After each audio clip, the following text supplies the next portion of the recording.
A la señora presidenta de la Revolución Ciudadana, la abogada Luisa González, a quien le damos la cordial bienvenida. Abogada, muy buenas noches. Queremos consultarle si nos está escuchando de manera adecuada para iniciar con la entrevista. Muy buenas noches, Germán. Un saludo a todos los que nos están escuchando en este momento, a toda nuestra Sierra Centro y los que nos siguen a través de los diferentes medios digitales. Muy bien, muchas gracias primero por aceptar esta entrevista que habíamos estado buscando desde hace algún tiempo y por fin lo logramos.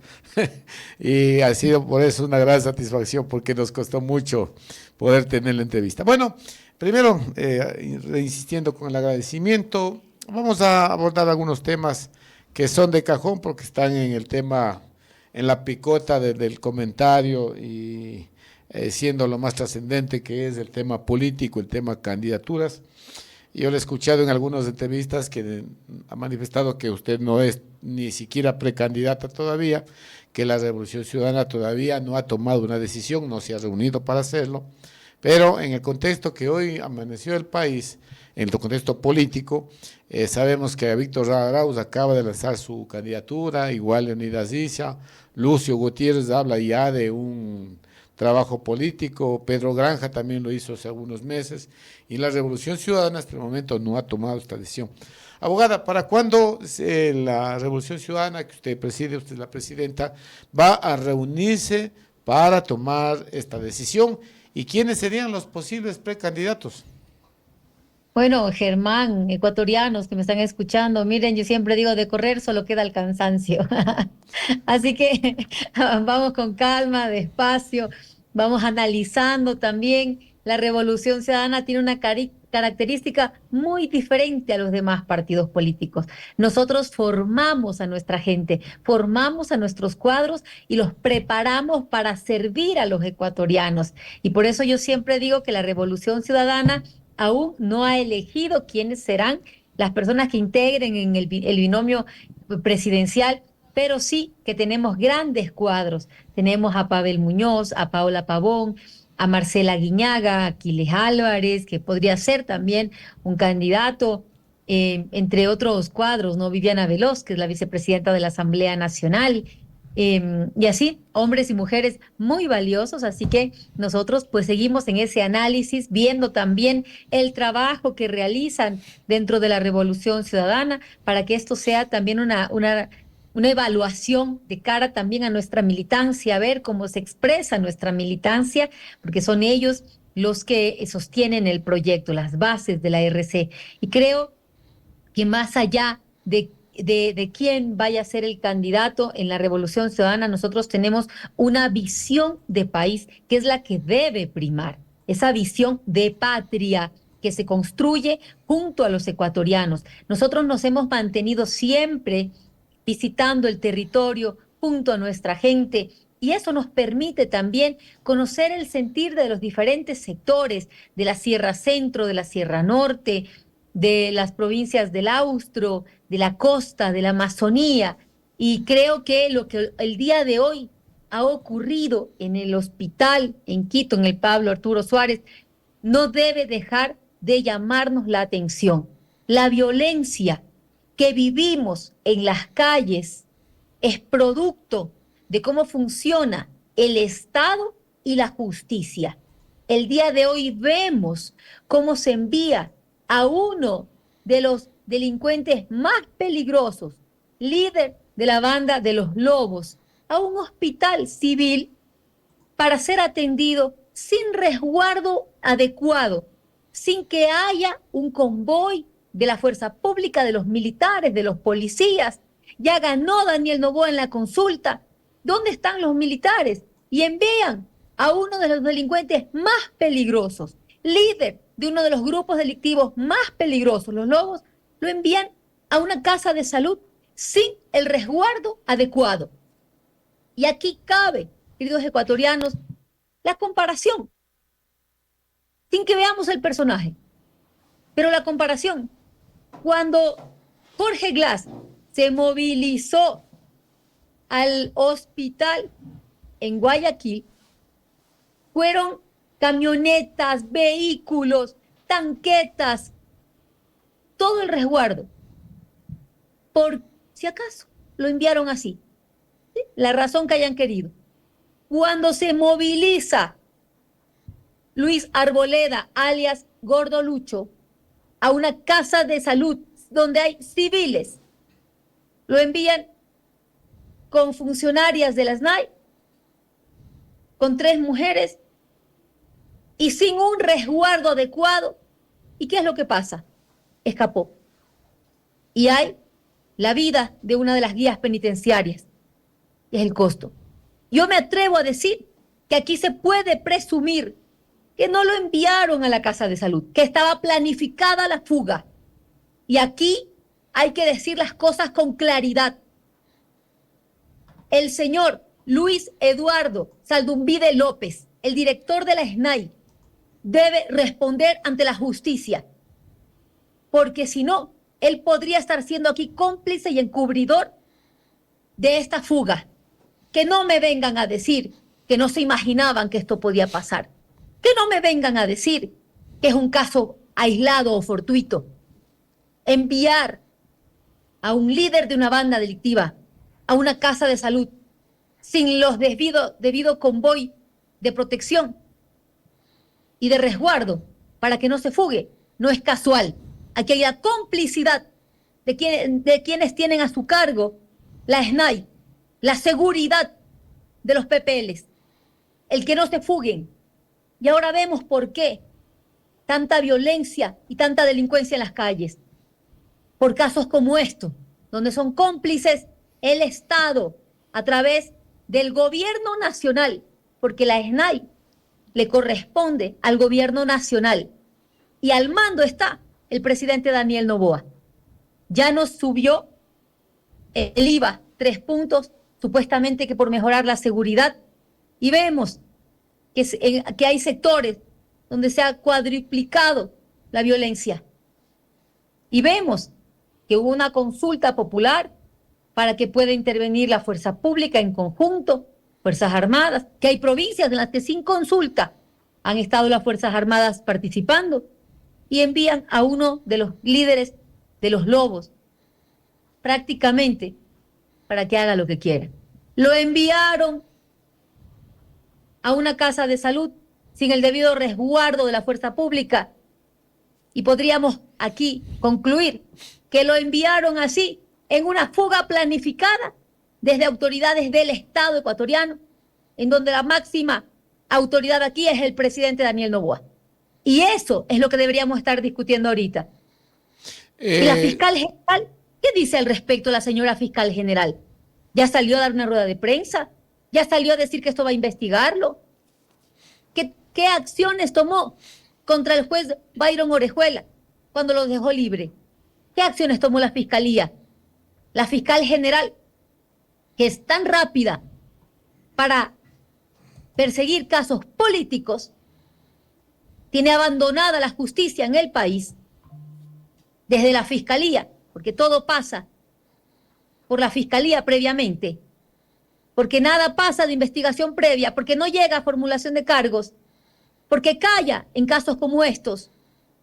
¿Por qué no estamos hablando de lo que denuncia el señor Boscán, más allá de las diferencias que tengamos?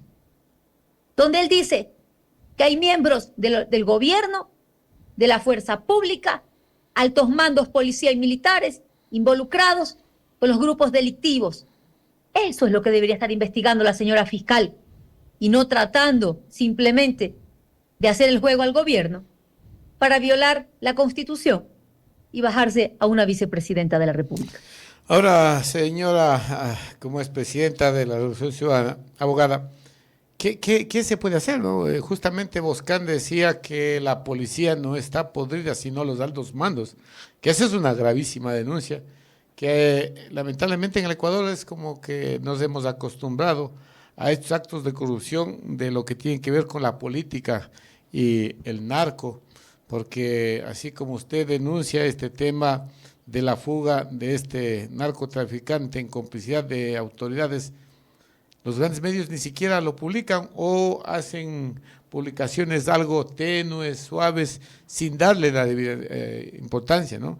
El caso de Jorge Glass, el caso del hijo de la vicepresidenta, donde faltaban policías militares, faltaba resguardo, tanquetas para llevarlas hacia lugares de extrema seguridad, donde ni siquiera medita, no se guardan las proporciones.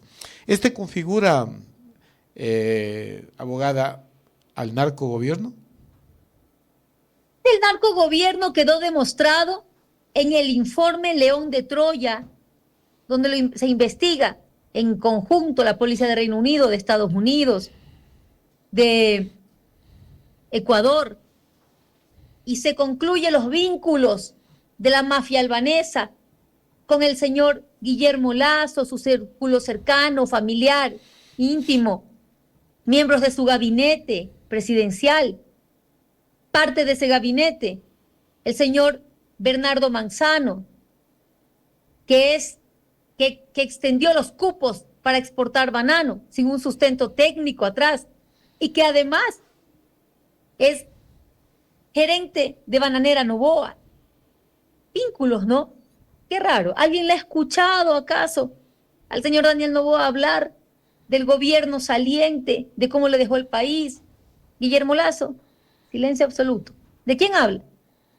De la Revolución Ciudadana, de Rafael Correa, que dejó el poder hace 7 años atrás. Hay allí un silencio cómplice, podría decir. Pero este caso, el caso León de Troya, caso Encuentro, como le puso de nombre la fiscal, del cual no involucra a Guillermo Lasso. Allí no existe influjo psíquico. Allí para la señora fiscal no existe el influjo psíquico. Mire, parece que nunca ha leído historia. Bueno, sí plagió su tesis, ¿no? ¿Qué no Parece puede que hacer? nunca ha leído historia la señora fiscal Diana Salazar. Y no sabe que tarde o temprano la justicia llega. Y le ha llegado a todos. Y vemos cómo destrozaron Europa, la Segunda Guerra Mundial, luego los juicios de Nuremberg. Lo que pasó en las dictaduras de Chile, Pinochet, tarda, pero llega. Y lo que está haciendo con Ecuador es macabro. Persiguen casos políticos, pero nos dejan a los ecuatorianos, a los ciudadanos, a merced de la delincuencia, para que el señor Luis Arboleda, alias Gordo Lucho, haya salido de la cárcel, tuvo que haber existido una autorización del director de la cárcel. Claro. Esto, al ser un delincuente de alta peligrosidad y uno de los más buscados de la agrupación delictiva de los Lobos, esto debió haber sido puesto en conocimiento de la SNAI, del señor Luis Eduardo Saldumbide, director de la SNAI, que además la cabeza de todo esto es el presidente de la República. No me digan que nadie conocía. No me digan que el director, señor Saldumbide, de la SNAI, no sabía que ahí se iba a movilizar un delincuente de alta peligrosidad y uno de los líderes de la banda delictiva de los Lobos, de un grupo de delincuencia organizada, los Lobos. No me diga que no lo sabían y que lo envían sin seguridades y se escapa. Y luego nos preguntamos por qué la violencia, la delincuencia que vivimos los ecuatorianos en las calles. Y luego la respuesta más fácil: la culpa es de Correa, la culpa es del correísmo. Aquí está, queridos ecuatorianos, aquí están las pruebas de por qué nos matan, nos extorsionan con las vacunas, por qué no podemos ser libres y salir a las calles con nuestros hijos, por qué no podemos transitar por nuestra patria, por qué no podemos montar un negocio y ser productivos y salir adelante como país, por casos como este, donde a vista y paciencia del Estado ecuatoriano, del director de la SNAI, del director de la cárcel y del presidente de la República, se fuga uno de los delincuentes más peligrosos y uno de los líderes del grupo delictivo organizado, los Lobos. Además, aquí abogada, además, esto también significa o pone en evidencia de que el gobierno no tiene control de las cárceles, de que tanto se han vanagloriado, ¿no? Han dicho que han Lo he retomado las dicho. cárceles, de que ahora sí ya están en control, que han hecho batidas, que han sacado armas, que han sacado... Pero si un PPL de alta peligrosidad puede comunicarse para planificar su salida, quiere decir que el gobierno no tiene ni siquiera control en las cárceles como tanto han promulgado estos últimos meses. Lo he dicho en varias intervenciones. Entran a las cárceles, hacen un show para hacer un video y luego el control interno en las cárceles lo sigue teniendo los grupos delictivos organizados que están en su interior. El gobierno no ha tomado el control de las cárceles. Decir lo contrario es mentir al pueblo ecuatoriano. No lo tiene el control. Adentro siguen violándose derechos humanos porque hay personas que están encarceladas sin un juicio y sin que se haya probado que sean culpables. Hay personas por juicios de alimentos, por infracciones de tránsito, etcétera. Y muchos que no están sentenciados, pero que cuando ingresan son extorsionados, son violados, son ultrajados. Se debe recuperar el control de las cárceles para que exista una verdadera política de rehabilitación social. Desde el gobierno de Lenín Moreno a hoy, destrozaron el sistema de justicia del país. Por intentar destruir a la revolución ciudadana, destruyeron la patria. ¿A quiénes pusieron al frente de las instituciones que debían cuidar de la seguridad del Estado? Consejo Nacional de la Judicatura, que tenía que cuidar el obrar de los jueces. A la concuñada de Lenín Moreno. Corte Nacional de Justicia, un reparto por persecución, terminó siendo allí el presidente, el señor Iván Saquicela. Fiscalía General del Estado, la que debe investigar el delito, formular los cargos, pedir la cárcel para los delincuentes. A una señora que demostró que no tiene la capacidad para el cargo, según su nota, 10/20. 10/20. Es decir, no tenía la capacidad para ser fiscal general del Estado, demostrado en su examen. Pero, obediente a ciertos poderes de turno, ella fue puesta ahí. Y lo que dice Boscán sobre altos mandos militares, policiales, que están vinculados con los grupos delictivos organizados, también lo dijo el embajador de Estados Unidos. ¿Qué de esto se ha investigado? Se puso el pedido de que se investigue lo de los narcos generales. Lo tiene la señora fiscal Diana Salazar. ¿Cuánto ha avanzado en esa investigación? Pero mire qué rápido avanzan en una investigación para quitar del camino a la señora vicepresidenta Abad.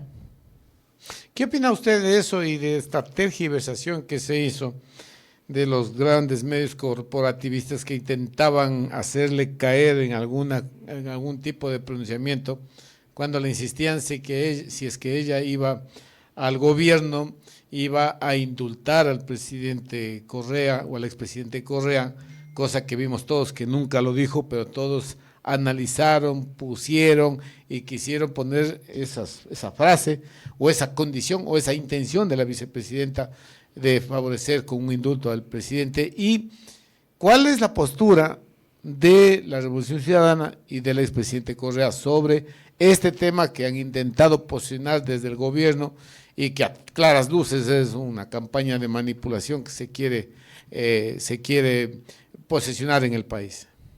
Ya, aquí hay dos elementos claves. El primero, Rafael Correa siempre ha dicho que él no aceptaría ningún tipo de indulto porque él se está defendiendo a nivel de la justicia, a nivel internacional. Y lo segundo, se indulta a quien está preso. Rafael Correa no está preso. Él es un perseguido político y así lo reconoce la Unión Europea después de haber hecho un exhaustivo análisis al caso Sobornos. Después de ese análisis, reconoce la Unión Europea que él es un perseguido político y le da el asilo político en Europa. Así que Rafael Correa no puede recibir un indulto porque no está preso, señores, tan simple como eso. Y luego, la señora Abad jamás ha tenido un acercamiento con nosotros. Jamás hemos hablado siquiera con alguien cercano a ella. Ni el presidente Rafael Correa, ni Luisa González como presidenta de la Revolución Ciudadana. Ni siquiera con alguien cercano. No tenemos ningún tipo de contacto ni de vínculos. Ella pertenecía a Creo. Ese era su partido político. Y hay un tema fundamental que no podemos dejar de hablar los ecuatorianos. La falta de empleo. Nuestros hijos. Nuestra familia que migra. Más de 100.000 niños y adolescentes se quedaron fuera del sistema educativo en el país en este año. ¿Dónde están esos niños? ¿Dónde están nuestros niños, nuestros jóvenes? Pero también vemos a la vez que mientras el informe dice que están fuera del sistema educativo cientos de miles de niños y jóvenes, también dice que de los grupos delictivos organizados, el 60% está integrado por niños y jóvenes. Que esto nos lleve a la reflexión. Son niños desde los 8 años, 10 años. Son criaturas inocentes que están llevadas hacia un mal camino por una ausencia de patria, de Estado, por una ausencia de quién debe estar presente, que es la fuerza pública combatiendo a la delincuencia, porque también está tomada en ciertos mandos por los grupos delictivos. Se debía haber militarizado los puertos para controlar la salida de droga por nuestros puertos, cuando el 60% de la droga que ingresa a la Unión Europea sale del puerto de Guayaquil. No se han militarizado los puertos. ¿Por qué? Esa es la reflexión que debemos hacer. Pero mientras todo esto pasa, tenemos un presidente de la República y su esposa haciendo TikToks. Y mientras nosotros seguimos con pobreza, con desempleo, con migración, con falta de oportunidades, se nos ríen en la cara haciendo TikToks. La banalidad, lo superficial, frente al análisis profundo de las necesidades de atención que tiene la vida de nuestros hermanos ecuatorianos. Porque hoy hay miles de niños que se van a dormir con la pancita vacía. De niños y niñas que se van a dormir sin el abrazo de un padre y de una madre, porque emigraron, porque aquí no hay empleo y hay mucha violencia. Eso es lo que debe estar en el debate. Un presidente que hizo ofertas de campaña, que miró a su pueblo a los ojos, que ofreció bajar la tarifa de la luz eléctrica y bajar la tarifa de los combustibles, y lo subió. Un presidente que ofreció que todos los jóvenes graduados del colegio ingresarían a la universidad. ¿Y qué es lo que hizo? Lo contrario. Redujo el presupuesto para la educación superior. Pero que además es un presidente cuyo grupo familiar le debe a los ecuatorianos a través del SRI más de 90 millones de dólares. Solo con que él pague eso, tendríamos presupuesto para llevar a nuestros hijos a las universidades, que encuentren un espacio donde educarse para soñar con un futuro. Eso es lo que debe estar en la reflexión de los ecuatorianos. Y analizar con claridad, con mente, con corazón, con razón, cómo llegamos aquí y por qué. Por hechos como el de hoy. Por hechos como el de hoy, donde el director de la SNAI, el señor Saldumbide López, permite que salga uno de los reos más peligrosos del país, sin custodia adecuada, mata a una guía penitenciaria y escapa. Esto, aquí posiblemente hay una fuga planificada ante la vista y paciencia de las autoridades del Estado. Y el gobierno debe responder por esto. Ahora, abogada, estos efectos distractores que han operado el gobierno sobre la población, de hablar, como usted decía, del TikTok, del color de los zapatos del presidente, de si le pusieron mala banda, deja de ser importante cosas realmente trascendentes en el país. Yo siempre hago este comentario y decía a mis oyentes y televidentes que una vez que tengamos a Luisa González o a Rafael Correa en la radio, les vamos a preguntar. Se insistió y se intentó posesionar por 6 años, 7 años que Correa se llevó el país, que robaron y robaron. Y en esos 10 años donde tuvimos carreteras, donde tuvimos hidroeléctricas, donde tuvimos hospitales, donde hubo médicos, medicinas, donde hubo de todo, de buena calidad y para todos, ayuda social, vivienda para los pobres, becas para los estudiantes, becas internacionales que nunca podía un estudiante ni siquiera pensarlo. En estos años donde se robaron tanto dinero y que hubo tanta obra, hoy que todos son tan pulcros, tan honestos, tan honrados y no tocan un centavo, hacen préstamos, pero multimillonarios, obras no asoman por ningún lado. ¿Qué se está haciendo la plata, abogada? Fíjese, en el debate presidencial, yo le preguntaba al presidente Noboa, ¿cómo va a hacer usted para lograr que el 100% de los graduados del colegio ingresen a la universidad? Porque en 1 año y medio queríamos saber cómo él iba a hacer eso, ¿no? Ya que era una de sus propuestas de campaña. ¿Cuál fue la respuesta del presidente Noboa? La respuesta del presidente Noboa fue, cuando no se roba, alcanza. Saquen sus deducciones. Se debe estar robando porque no está alcanzando.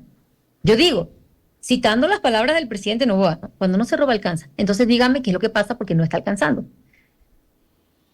Cuando estuvo la Revolución Ciudadana, la deuda pública, queridos ecuatorianos, nunca superó un 40% en relación al PIB.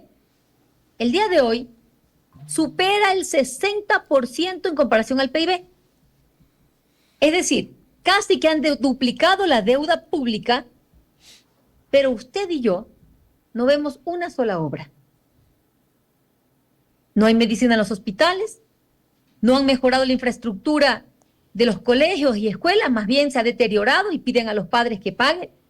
No hay más atención en salud, hay equipamiento totalmente dañado, no hay medicinas en los hospitales. Entonces, resulta que dicen que la Revolución Ciudadana robó. ¿Cómo pues? Si había todo y la deuda pública no pasaba del 40%. Hoy falta todo y la deuda pública se ha disparado. ¿Qué hicieron con ese dinero? Casi se ha duplicado la deuda pública de lo que dejamos nosotros, pero con una obra diaria. Queridos ecuatorianos, esto no se trata de odios, de pasiones, se trata de razón, de analizar realmente. Nos quieren así, nos quieren polarizados, nos quieren peleándonos, nos quieren confrontados, porque solo así gana la derecha. Y cuando gana la derecha, los derechos son solo los de ellos, de sus grupos económicos.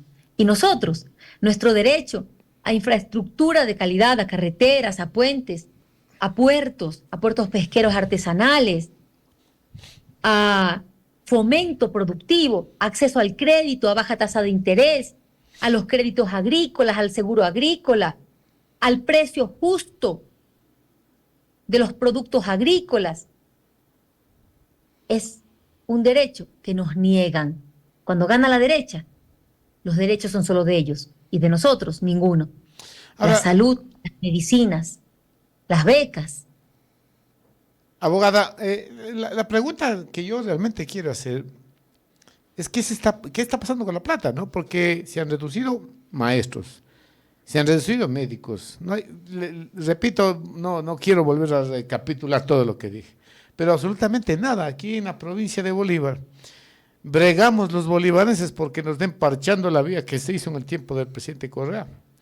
Bregamos, luchamos porque nos den reparando la vía Chillanes-Bucay, que se hizo en la presidencia del presidente Correa, que nos ayuden terminando de arreglar la vía El Torneado, Gallo Rumi, la Guanujo Echandía, todas estas obras que se hizo en los 10 años del presidente Correa, pero ahora no hay plata ni siquiera para parchar los huecos de estas vías que se conocieron con asfalto en la provincia de Bolívar en los 10 años del presidente Correa. La pregunta es, o sea, son 35 mil millones de dólares, creo, del presupuesto anual, que no hay por ningún lado. O sea, la Revolución Ciudadana está siguiéndole el paso, está investigando.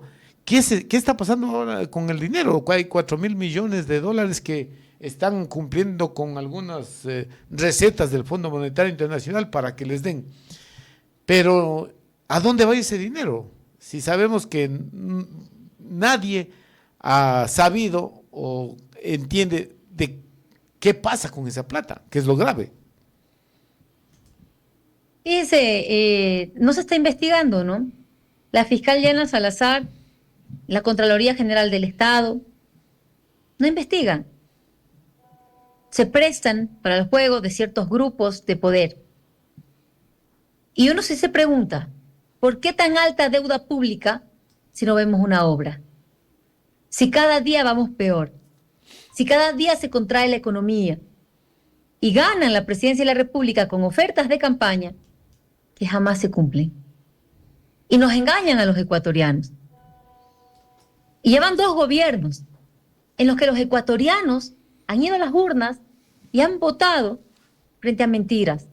El Ecuador debe dejar de ser el capricho de los grupos de poder de este país. Y la primera independencia de poderes que debe existir aquí es el poder económico del poder político. Y queda claro, las obras que me menciona Germán, que se hicieron en la provincia de Bolívar, que se dio atención a nuestra gente, que dijeron se llevaron todo para ir con un discurso contra el correísmo. Si nosotros nos llevamos todo y ustedes no se han llevado nada, ¿por qué han casi duplicado la deuda pública y no han hecho una sola obra? Porque nosotros llenamos y sembramos este país de obras, de escuelas, de hospitales, de carreteras, de puertos, de aeropuertos, de obras en la patria entera, de dignidad. Se llevaron todo.